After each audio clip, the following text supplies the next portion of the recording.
Edode Uba, Ewa Hire, Igodo Migodo, Ile Lila, Okpe Onokon Ewoku. Me, Ambassador Dr. Ozimbi, Eriti Osole Sole, Itu Waya Fefe, Waya Mogbe, Ikuni Bima Kenya Kuna Nache, Are Magic.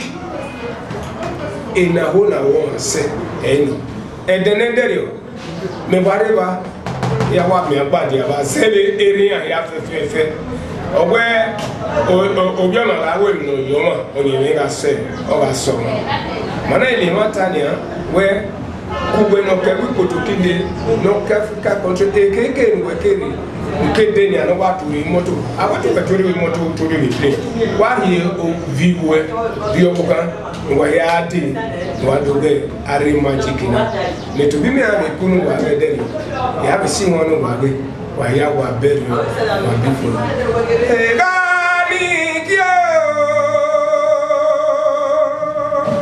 aba to pe. My people of Edo State, make una come see this Ogboge show when Are Magic wan do on the 30th of December 2021. The show go shele for Club Jokers for number 1 Godwin Abbey for Limit Road, Benin City. Make una come see Akobegia the main one of Africa on stage, Lovett Okej, Degweyi of Viaon, and many of them when they make una happy. As music go day, na so comedians go full crown jabrata. Dancers go day. On that day, Are Magic go show their movie when the title Esaru. E no stop there.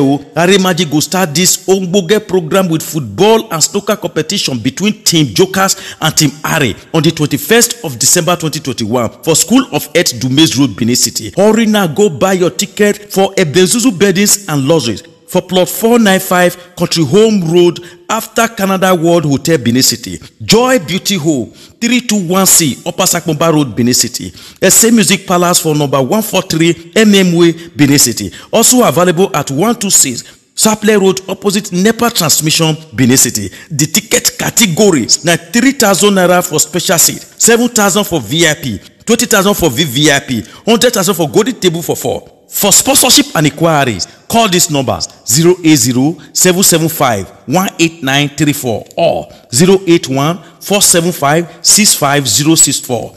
Are Magic, the face of Edo Naire.